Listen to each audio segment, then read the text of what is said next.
这是全世界最想挖的陵墓之一，这里埋葬着明朝的一位修仙皇帝，旷世奇书《永乐大典》很可能就埋在这儿。这里400多年来首次开放。这座陵墓的主人是明朝最懂权谋的皇帝嘉靖皇帝，他智商逆天，以一己之力对抗文武百官，舌战群雄。他在位45年，20多年不上朝，却能稳稳把持朝政。他自封万寿帝君，一心只想修仙炼丹，还差一点就被16位宫女勒死了。你好呀，我是南希。前2天我们逛了13陵里最寒酸的思陵，今天我们就来逛逛这比思陵还要大200倍的永陵。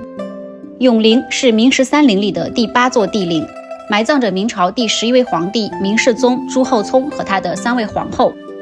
众所周知，整个13陵里规模最大的是朱棣的长陵，而规模仅次于长陵的反而是嘉靖皇帝的永陵，其规模远远超过了前面的几位先祖帝陵。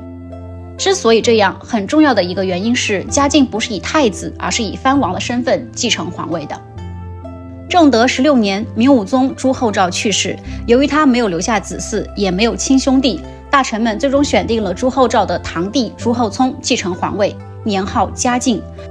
那一年朱厚熜只有14岁，早在2年前他就已经继承了他父亲兴献王的藩王爵位。嘉靖皇帝继位之初，便和朝臣们就他改换父母这一问题进行了长达3年的争论，史称大礼议。最终嘉靖皇帝胜出，追封自己的亲生父亲为皇帝。这个问题表面上是礼制问题，实际上就是一场皇帝和大臣之间的权力较量。这次较量获胜后，为进一步彰显皇权的威慑力，嘉靖帝在给自己营造陵寝时就特意修得很大。别看永陵规模比长陵小，它的用材用料却不输长陵。永陵的神道仍然保存完好，其他的除了长陵之外，基本上就只有小部分余存，甚至已经不存在了。从神道过来便是一座大红门，上面写着文保碑。从大红门进去就是灵恩门的遗址，位于灵恩殿前。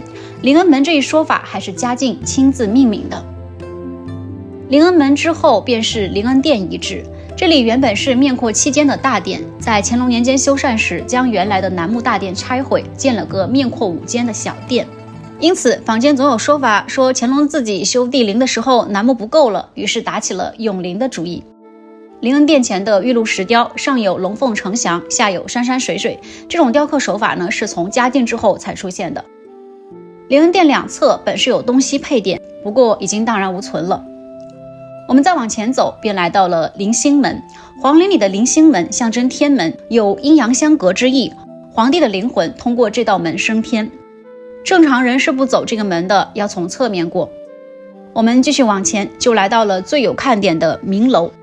明楼是古代帝王陵墓正前的高楼，里边立有帝王谥号碑。之所以叫明楼是因为从明朝之后才有的。永陵的明楼也是13陵里保存最完好的，400多年来不曾修缮过，连斗拱、匾额都是用石砖雕成仿木的结构，极致奢华。我们现在登上明楼，它是4面通风的。明楼内部立着嘉靖皇帝的谥号碑，上面写着大明世宗肃皇帝之陵。看完明楼，我们走进后面的宝城，围着封土走一圈，这一圈下来可不轻松。永陵的宝城直径81丈，也就是252米，封土现在都被郁郁葱葱的树木覆盖了，还有不少古树名木。永陵之所以备受世界瞩目，是因为里边很可能埋着永乐大典。永乐大典是永乐年间明成祖朱棣下令亲自编修的旷世奇书，被称为万书之书，是中国人智慧的精髓。中国历史上众多已经失传的科技和文化，在永乐大典里都能找得到。嘉靖皇帝对永乐大典爱不释手，嘉靖年间紫禁城起了一场大火，幸好抢救及时，永乐大典没有被毁。之后嘉靖便开始找人誊抄副本，可就在副本誊抄完毕后，正本便离奇失踪了。而正本消失的时间和嘉靖皇帝下葬的时间前后吻合，因此最多的一个说法是永乐大典被随葬进了永陵。纵观历史，嘉靖皇帝的一生是充满争议的。他深谙帝王之术，整顿朝纲，抗击倭寇，开创过嘉靖中兴的盛世。同时他又沉迷修道，大兴土木，20多年不上朝。他性格暴戾，常常虐杀宫女，以至于差点被宫女勒死。不过这一切的一切都已经成为了历史，只留下一座巍峨宏大的永陵，记载着那段纷繁复杂的过往。